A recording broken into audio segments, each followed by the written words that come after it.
By the way, remember, Carmelo saved a life already. He's already a hero. He's a scholar. He's like a 3.7 or 4.0 student, all right? They try to demonize him. I've been through that shit before, too. They'll demonize a nigger in a minute, all right? Not having it. And a matter of fact, back to my case, they threatened to give me, I'm 60 years old, I don't have a criminal record. But they sure as hell try to give me one by calling security on me. Oh, King at 60 years old had to be forcibly removed from a public meeting. Fuck you! And then people are like, man, King, you're a racist. You talk about race all the time. No, I don't, in fact. The biggest case study I've ever done is for Lico Kenny, a white dude in New Hampshire, involving Maura Murray, the white girl who was probably abducted and trafficked by a white cop named Bruce McKay.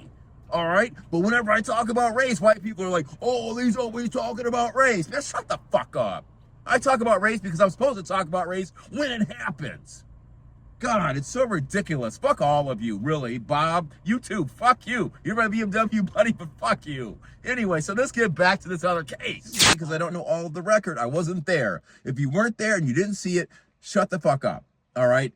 We don't know everything. And until we do know everything, then we can make qualified assertions as to what really happened and who should be punished or whatever. But the underlying theme that I'm talking about right here is a certain white privilege that I'm going to talk about that makes people think that they have the authority to tell us to shut up. Well, let me keep it in sequence. Starting with the first, tell us where we can sit and put your hands on us, all right? Instead of going to the appropriate school official, all right? Or a man of the law or a person of the law and seeking help there, okay? Right? So that's the first issue. And now back to my case with the Legal Cannabis Board, they think they have the right to tell me that I could get escorted out of the building under some measure of force by some law enforcement person or a rent-a-cop. And also, that was what Jim Bollendroff, the new chair, did, or a year and a half ago when I was at Martha's Vineyard on the Chess Lounge. That's what David Postman did to me. He cut me off in mid-sentence. Said, I'm going to finish my time. He said, no, you're not. We're done. So in their motion to dismiss, they're kind of saying, hey, we can do that to a nigger. We don't give a shit. You know? This is disruptive behavior, and if you don't stop, I'm going to ask you to be escorted. How am I disrupting anything when the meeting hasn't started? I've asked you to sit down. I don't want to get hyper-technical with you, but listen, I'm a lawyer. He's a lawyer. John, you're a lawyer, right? How have I interrupted a meeting that hasn't started?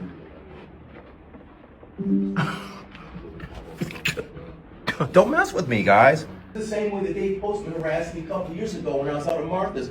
And I said, I want to finish my talk. I want to finish the rest of my time. And he said, no, you're not. You done? No, I'm going to take my full time. No, you won't. Okay, we're done. Oh, Thank no, you. really? Is that how it's going to be? No, we've told you this before, Christopher. This isn't, you talk about being a journalist. This is not a press conference. If you have questions for us, you can ask them. You Let me get 4 explain it minutes to you. to talk. I'm Don't allowed get 4 to have minutes a to dramatic sit pause. online. It's called a dramatic pause. I will address you how I care to address you, as long as I don't swear at you, okay, or threaten you.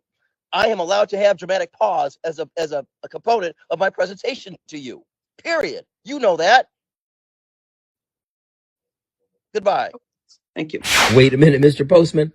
That attitude from you is going to get you sued. I think given the fact that we've said we're not going to enforce this particular whack, I want to hear public comment. I want to hear what the community has to say. I think we owe that not just to the LGBTQ community, but all community members to have opportunity to weigh in. That happens regardless. Right. Yeah. 100%. Yeah. Yeah. We will be public hearings and public comment period. Good evening, folks. Welcome to another installation of King Cast, motorsports, law, justice, civil rights, all the above. So listen, we're going to talk about 2 things today. We're going to talk about the Anthony Metcalf tragedy, and we're going to talk about my lawsuit against the Liquor Cannabis Board, the state of Washington. And first of all, yeah, let's go to Anthony and Metcalf first. If you weren't there, overall, shut the fuck up. All right? I talk about it, but I assume certain things that I acknowledge. I'm assuming because I don't know all of the record. I wasn't there. All right? The deal is, once you violate the law, the gravamen of that case is that an act of criminality happened. All right? Carmelo was arguably assaulted. From all we know so far, the other kid, Austin, put his hands on him. Now, I got to see the video to determine what that looked like. What was the proximity of somebody, of the other people, his brother? What was the proximity to Carmelo? All of this we need to see, all right, to determine whether or not we could justify shaking the guy in an act. You know, by the way, remember, Carmelo saved a life already. He's already a hero. He's a scholar. He's like a 3.7 or 4.0 student, all right? They're trying to demonize him. I've been through that shit before, too. They'll demonize a nigger in a minute, all right?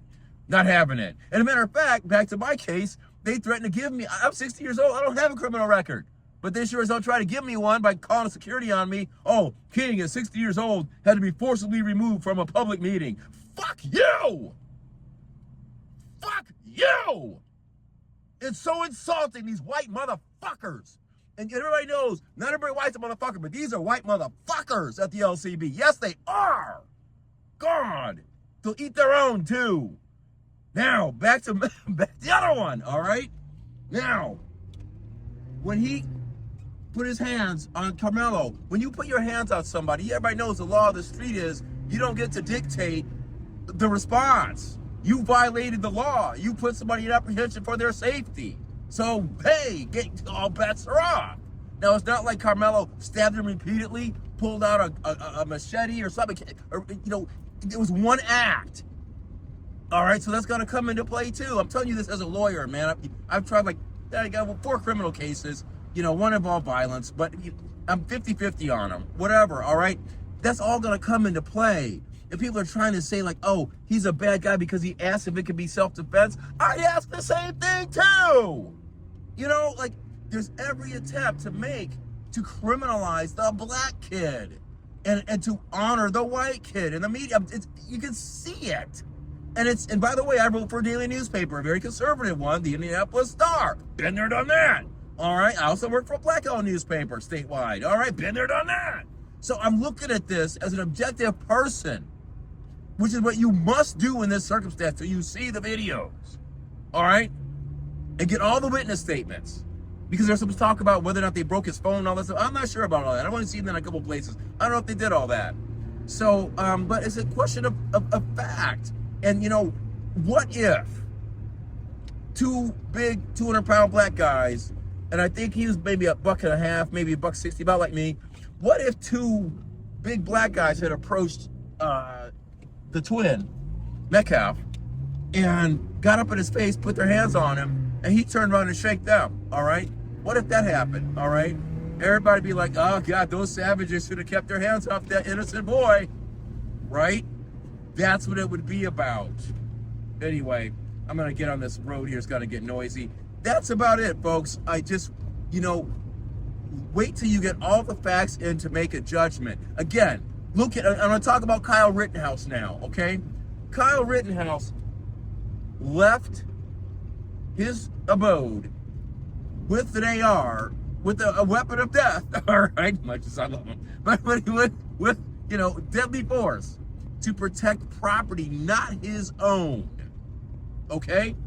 And I said an unpopular thing because in a limited sense, when he got attacked, I said it from the bat, he's not guilty. And he wasn't, all right?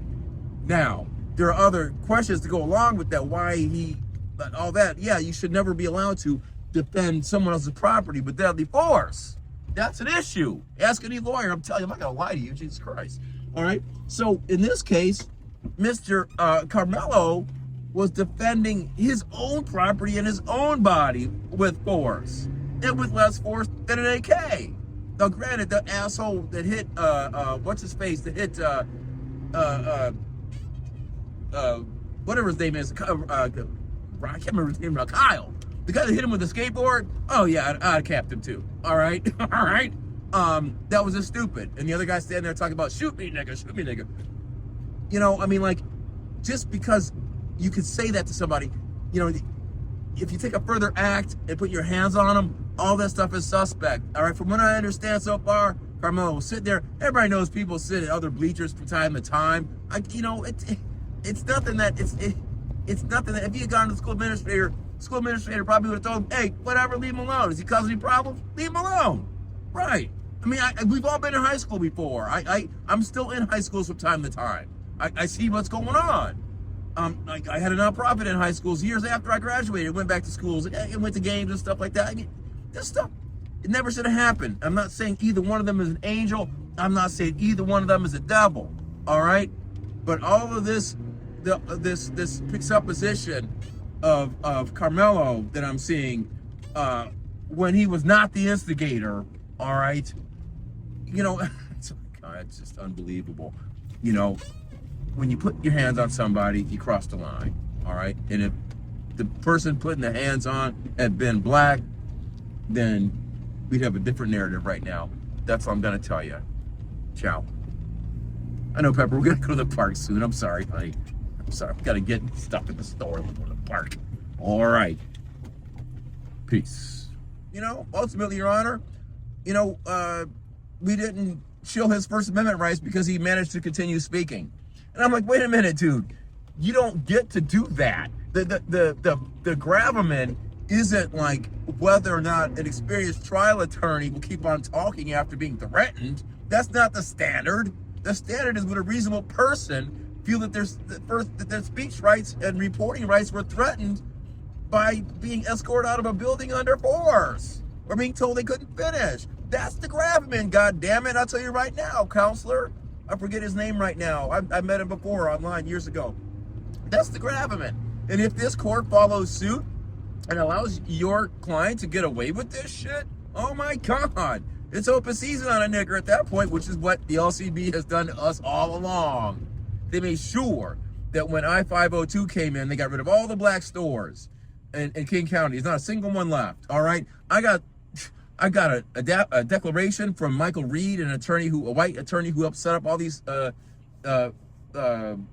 original stores, you know, the dispensaries.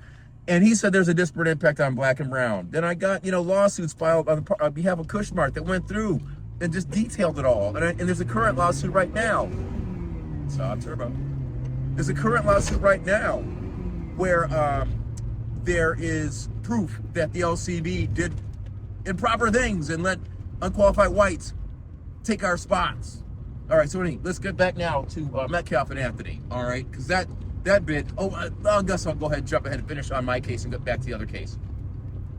They, in their briefing, never even mentioned the part about the former chair, David Postman, who now is, he's a big wonk for the governor. Okay, so basically they're thinking, we're just gonna put some shit on a piece of paper and the judge is gonna give it to us because he's just fucking nigger. All right, that's how they are. So anyway, that's what's happening now. But they didn't even address the fact that Postman sat there and told me that.